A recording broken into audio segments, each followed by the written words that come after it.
আসসালামু আলাইকুম সবাইকে, আশা করি সবাই ভালো আছেন। ইন্টারেস্টিং কিছু ফ্যাক্ট ঘটে গেছে ইতিমধ্যেই, এবং যেখানে পিএসএল এর যে অকশনটা অনুষ্ঠিত হয়েছিল সেটা নিয়ে আলাদা করে আলোচনা করা হয়নি। আইপিএল এর যেই দুর্দান্ত ঘটনা, যেখানে আসলে বাংলাদেশের 7 জন খেলোয়াড় নাম দিয়েছিলেন, যেখানে 3 জনের নাম উঠেছিল, যার মধ্যে 2জন আনসোল্ড রয়ে গেছিলেন। মুস্তাফিজুর রহমানকে নেওয়া হয়েছিল এবং পরবর্তীতে তাকে আবার বাদও দেওয়া হয়েছে কেকেআর থেকে, এবং তারপর থেকেই তো এই নাটকটা শুরু হয়ে যায়, যেটার পর বাংলাদেশ শেষ পর্যন্ত আর বিশ্বকাপ খেলতে পারলো না। বাট একই টাইমে, প্যারালাল টাইমে পাকিস্তান সুপার লিগও কিন্তু অনুষ্ঠিত হবে, এবং সেই জায়গায় বাংলাদেশের 51 জন ক্রিকেটার তারা নাম দিয়েছিলেন নিলামের জন্য।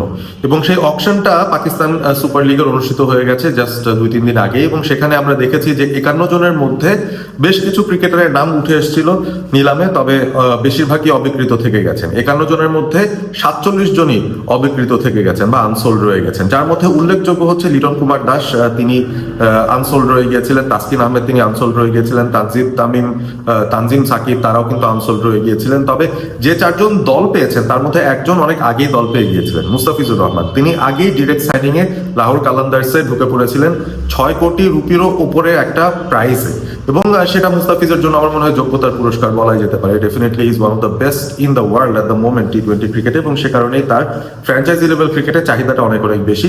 এবারে হয়তো আইপিএলটাই তিনি খেলতেন, বাট যেহেতু তাকে বাদ দিয়ে দেওয়া হয়েছে কেকেআর থেকে বিসিসিআই এর কথাবার্তায়, সে কারণেই তিনি আইপিএলটা খেলতে পারছেন না। তিনি পিএসএল এ দল পেয়ে গেছেন, এবং একই টাইমে একই উইন্ডোতে যেহেতু দুটো লিগ প্যারালালি অনুষ্ঠিত হবে, মুস্তাফিজুর রহমান ডেফিনেটলি পিএসএল এ খেলছেন, এবং মোস্ট লাইকলি সেটার জন্য বাংলাদেশ ক্রিকেট বোর্ড তাকে হয়তো এনওসিটাও দিয়ে দিবে। যদিও ওই টাইম ফ্রেমের ভিতরে কিছু আন্তর্জাতিক অ্যাসাইনমেন্টস বাংলাদেশের রয়েছে, সেই বিষয়টা নিয়ে একটু আলোচনা করব পরে। তবে যে 4 জন ক্রিকেটার বাংলাদেশের পক্ষে পিএসএল এবারে জায়গা পেয়েছেন, তাদের মধ্যে প্রথমজন মুস্তাফিজ। অকশন শুরুর আগে তিনি ডিরেক্ট সাইনিং এ লাহোর কালান্দার্সে ঢুকে পড়েছিলেন, এবং অকশনে প্রথম যেই নামটা বাংলাদেশের পক্ষে গিয়েছিল তিনি হচ্ছেন রিশাদ হোসেন। দুর্দান্ত পারফর্মার, বাংলাদেশের একমাত্র লেগ স্পিনার যিনি আন্তর্জাতিক ক্রিকেটে নাম করাচ্ছেন, ফ্র্যাঞ্চাইজি লেভেল ক্রিকেটে নাম করাচ্ছেন। তিনি বিগ ব্যাশ লিগে 15টা উইকেট পেয়েছেন। অদম্য বাংলাদেশ টি-20 কাপে দুর্দান্ত বোলিং করেছেন। সো তার ফর্মটা খুবই ভালো, তার এফেক্টিভনেসের ব্যাপারে সবারই একটা ভালো ধারণা রয়েছে, এবং তিনি নিজেকে অনেক শানিত করেছেন, অনেক ইমপ্রুভ করেছেন। সেটা নিয়ে আলাদা ভিডিওতে কথাও বলেছি। বাট রিশাদ আমার মনে হয় যোগ্যতার বলেই তিনি দলে জায়গা পেয়েছেন বা একটা টিম পেয়ে গেছেন। তাকে রাওয়ালপিন্ডি, যারা নতুন একটা ফ্র্যাঞ্চাইজি এবারে পিএসএল এ, তারা কিন্তু দলে ফিরেছে রিশাদকে 3 কোটি পাকিস্তানি রুপি দিয়ে। সো তিনিও দলে জায়গা পেয়েছেন। আর 2 জন কারা? ইনিশিয়ালি কিন্তু এই 2 জন আনসোল্ড ছিলেন, তবে পরবর্তীতে তারা জায়গা পেয়ে গেছেন যখন দ্বিতীয় তৃতীয় রাউন্ডে আবার কলিং করা হয়েছে ওই ফাস্ট ফরওয়ার্ড রাউন্ডের মধ্যে, তখন লাহোর কালান্দার্স পারভেজ হোসেন ইমনকে দলে ভিড়িয়েছে। আমার কাছে মনে হয় যে বাংলাদেশের যতজন এই মুহূর্তে টি-20 ক্রিকেটটা খেলছে ন্যাশনাল টিমের, তাদের মধ্যে যদি 1-2 জনকে বাছাই করতেই হয় যিনি মুস্তাফিজ নন কিংবা মেবি রিশাদ নন, তাদের মধ্যে কিন্তু সবার উপরের নামগুলোই চলে আসে আসলে পারভেজ ইমন এবং তানজিদ তামিমের। এই 2 জনেরই আমি এক্সপেক্ট করছিলাম যে বেশ ভালো একটা রেসপন্স পাওয়ার কথা, এবং পেস ডিপার্টমেন্টও বাংলাদেশের কিছু খেলোয়াড় রয়েছেন, তাসকিন আছেন, অবভিয়াসলি তানজিম সাকিব আছেন, তাদেরকেও হয়তো কেউ না কেউ নিতে পারতো বা নেওয়ার সম্ভাবনা রয়েছে, এরকম কোনো একটা ফ্যাক্টর থাকতে পারতো। But in the current context আমার কাছে মনে হয় যে পারভেজ ইমন দল পাওয়াটা আমি খুব একটা অবাক হইনি, কারণ রিসেন্ট সময় তিনিই কিন্তু বাংলাদেশ ন্যাশনাল টিমের মধ্যে একটা আলাদা এক্স ফ্যাক্টর তৈরি করতে পারছেন, এবং তার ইউটিলিটির যে বিষয়টা, তিনি শুধু একজন ওপেনার নন। আগে আমরা তাকে একজন হার্ড হিটিং ওপেনার হিসেবে চিনতাম, যিনি ওপেনিংটা করতে নামবেন, বড় বড় শট খেলবেন, পাওয়ার প্লের ভিতরটায় একটা দলকে সামনের দিকে এগিয়ে নিয়ে যাবেন। তবে তার বেশ কিছু অন্যান্য গুণও কিন্তু এক্সপোজ হয়ে গেছে, এবং এবারে বিপিএলটা তার জন্য খুব হেল্পফুল একটা কাজ হয়েছে। তার কারণটা হচ্ছে এবারে বিপিএল এর 2টো ভিন্ন রোলে পারভেজ ইমনকে আমরা দেখেছি, যেটা তার ক্রিকেটিং ক্যারিয়ারটাকে প্রোগ্রেস করাতে অনেক হেল্প করছে। কারণ একজন ক্রিকেটার যত বেশি ভার্সেটাইল, ততই বেশি তার সুযোগ রয়েছে আসলে বিভিন্ন পরিসরে দলকে সাপোর্ট দেওয়ার। ফর এক্সাম্পল, পারভেজ হোসেন ইমন এবার সিলেট টাইটান্সের হয়ে খেলেছিলেন বিপিএল, এবং সেখানে তিনি দুর্দান্ত পারফর্ম করেছেন। সেকেন্ড হাইয়েস্ট রান স্কোরার হিসেবে টুর্নামেন্টটা শেষ করেছেন, প্লাস তিনি 4 নম্বরে ব্যাট করেছেন বেশিরভাগ ইনিংস, মিডল অর্ডারে ব্যাট করে সেখানে প্রচুর রান পেয়েছেন, এফেক্টিভ রান পেয়েছেন মিডল অর্ডারের ভিতরে। তো সেটা একটা এফেক্টিভ ব্যাপার ছিল যে তার নতুন একটা রোল আমরা কিন্তু দেখলাম যে তিনি এই রোলটাতেও সাকসেসফুল হতে পারেন। এছাড়াও সিলেট টাইটান্সের মূল উইকেট কিপারের দায়িত্ব তিনি পালন করে দুর্দান্ত উইকেট কিপিং করেছেন, যেটাও কিনা তার সিভিতে একটা নতুন মাত্রা অ্যাড করে দিচ্ছে, যে এই মুহূর্তে যদি বাংলাদেশের কোনো ব্যাকআপ কিপার প্রয়োজন হয় এবং ফ্র্যাঞ্চাইজ ক্রিকেটেও যদি টপ টায়ার কোনো উইকেট কিপারের প্রয়োজন হয় যিনি ওপেনিং করতে পারবেন বা মিডল অর্ডারও নামতে পারবেন, তাহলে কিন্তু পারভেজ ইমন সেই জায়গাটায় ফিট করে যান। এবং সে কারণে আমার কাছে মনে হয়েছে যে তিনি তানজিদ তামিমের থেকে একটা এজ পেয়ে গেছেন এবং ফ্র্যাঞ্চাইজি লেভেলের ক্রিকেটাররা ফ্র্যাঞ্চাইজি লেভেলে যখন ক্রিকেটারটাকে বাছাই করা হয় সেই ক্ষেত্রে পারভেজ ইমন তার দিকে হয়তো আলাদা একটা নজর এই কারণেই রাখা হয়েছে, কারণ তার রিসেন্ট পারফরমেন্স, তার রিসেন্ট ভার্সিটিলিটির রোলগুলো দেখা হয়েছে এবং ভালো স্কাউটিং এর ফলশ্রুতিতেই আমার মনে হয় পারভেজ ইমনকে দলে ফেরানো হয়েছে। 60 লক্ষ পাকিস্তানি রুপি দিয়ে পারভেজ ইমনকে দলে ফিরেছে লাহোর কালান্দার্স এবং তিনি মুস্তাফিজের সঙ্গে একই দলে খেলবেন।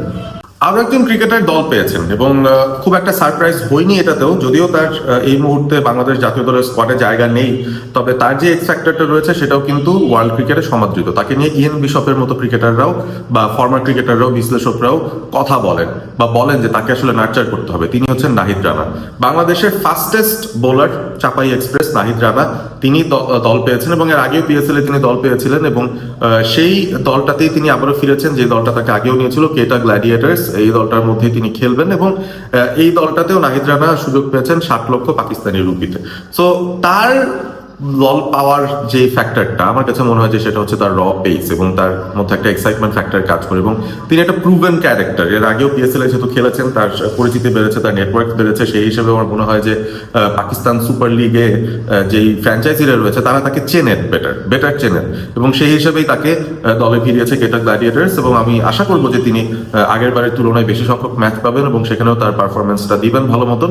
সো ওভারঅল বাংলাদেশের এই 4 জন সুযোগ পেয়েছেন এবং অনেকেই সুযোগ পাননি, যাদেরকে নিয়ে আমি একটু অবাক হয়েছি এবং আবার কেউ কেউ কি কেনই বা নাম দিয়েছেন সেখানেও আমি একটু অবাক হয়েছি। বাট ইন এনি কেস আমার কাছে মনে হয় যে 4 জনের পিএসএল এ দল পাওয়াটা খুব একটা খারাপ বিষয় নয় বাংলাদেশের জন্য। এখন যে প্রশ্নে যেতে চাই সেটা হচ্ছে এই টুর্নামেন্টটা খেলার জন্য বাংলাদেশের এই 4 জন তারা কি এনওসি পাবেন কিনা, বিসিবির কাছ থেকে এনওসিটা পাবেন কিনা। কারণ এই প্যারালাল সময়টায় মার্চ এপ্রিল এই সময়টা যদি খেলাটা হয়, বা এপ্রিল মে এই উইন্ডোটার মধ্যে যদি খেলাটা হয়, বাংলাদেশে কিন্তু একটা হোম সিরিজ আছে নিউজিল্যান্ডের সঙ্গে, যেখানে তারা 3টা ওডিআই এবং 3টা টি20 ইন্টারন্যাশনাল ম্যাচ খেলবে। সো এই জায়গার ভেতরে এই 4 জনের মধ্যে অন্তত 2 জন বা 3 জনকে তো ডেফিনেটলি দলের মধ্যে লাগবে। ফর এক্সাম্পল পারভেজ ইমন, আমার মনে হয় ওয়ানডে টিমে তিনি সুযোগ পাবেন, হয়তো টি20 লেগটার জন্য, 3টা টি20-র জন্য হয়তো তাকে ন্যাশনাল ডিউটির জন্য চলে আসতে হতে পারে।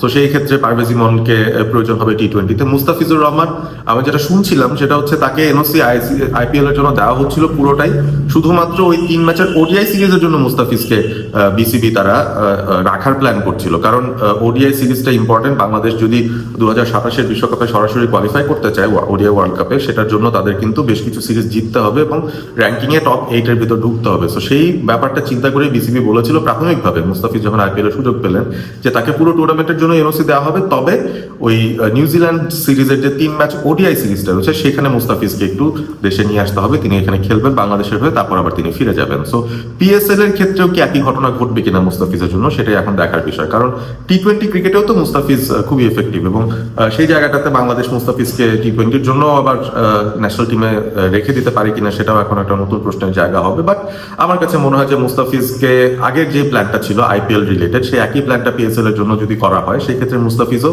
এনওসি পেয়ে যাবেন এবং হয়তো শুধু ওডিআই সিরিজটা নিউজিল্যান্ডের সঙ্গে ওটা খেলার জন্য তাকে আসতে হবে। এবং এরপর আমরা যদি রিশাদের কথায়, রিশাদ তো ওডিআই টিমে সেভাবে সুযোগ পাচ্ছেন না এখনো পর্যন্ত, তিনি সেটেলড একজন ক্রিকেটার ওডিআই টিমে, সেটা বলা যায় না।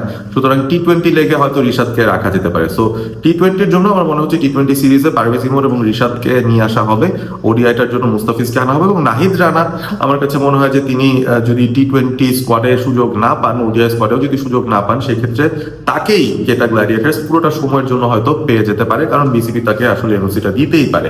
সো নাহিদ রানার জন্য আমার মনে হয় এটা একটা বিশাল অপরচুনিটি, যেটা রিশাদের কেসেও ঘটেছিল, যদিও সেটা ন্যাশনাল অ্যাসাইনমেন্ট নয়। রিশাদ বিপিএল ক্যান্সেল করে তিনি বিগ ব্যাশ লিগ খেলেছেন এবং সেখানে পুরোটা টুর্নামেন্ট খেলে দারুণ পারফর্ম করেছেন। সো নাহিদের জন্য একটা ভালো সুযোগ, তিনি যদি ন্যাশনাল টিমের স্কোয়াডে সুযোগ নাও পান ওডিআই কিংবা টি20 স্কোয়াডটায়, তাহলেও অন্তত নাহিদ রানার একটা ভালো সুযোগ থাকে পিএসএল এ পুরোটা সময় খেলার এবং সেখানে ম্যাক্সিমাম নাম্বার অফ ম্যাচেসটা তার খেলার সুযোগ থাকবে। সো আপনাদের কাছে আসলে কি মনে হয়, যে 4 জন সুযোগ পেয়েছেন তাদের বাইরেও আরো যারা ছিলেন তারাও কি সুযোগ পেতে পারতেন কিনা, বা তাদের কাউকে পিক করাটা উচিত ছিল কিনা, এবং কাদের দুর্ভাগ্য যে পিক হননি, সেটা আপনারা কমেন্ট করে জানিয়ে দেবেন। এবং সেই সাথে আপনারা এটাও জানিয়ে দেবেন যে এনওসি দেওয়ার যে বিষয়টা, আমি যে সিকোয়েন্সটা বললাম, যে মুস্তাফিজকে ওডিআই এর জন্য, পারভেজ ইমন রিশাদকে টি20-র জন্য, নাহিদ রানাকে হয়তো পুরো টুর্নামেন্টের জন্য পিএসএল এর এনওসিটা দিয়ে যাওয়া যেতে পারে, এই বিষয়গুলো আপনাদের আসলে কি মনে হয় সেটাও আপনারা কমেন্ট করে জানিয়ে দিন। ভবিষ্যতের বাংলাদেশের ক্রিকেট কিন্তু আসছে, চলতেই থাকবে। মার্চ মাসে পাকিস্তানের সাথে ওডিআই সিরিজ, তারপরেই আবার এই এপ্রিল মেতেই কিন্তু নিউজিল্যান্ডের সাথে সিরিজ, অনেক কিছুই ঘটবে বাংলাদেশের ক্রিকেটে। ডিপিএল আছে, ডোমেস্টিক ক্রিকেট নিয়ে আমাদের এখন ব্যস্ত হয়ে যেতে হবে। So lots of cricket coming forward. আশা করি আমরা সবাই একসঙ্গে ক্রিকেটটা উপভোগ করবো, বাংলাদেশের ক্রিকেটের সাথেই থাকবো। সাবস্ক্রাইব করবেন অল স্পোর্ট এবিপি। ভালো থাকবেন সবাই।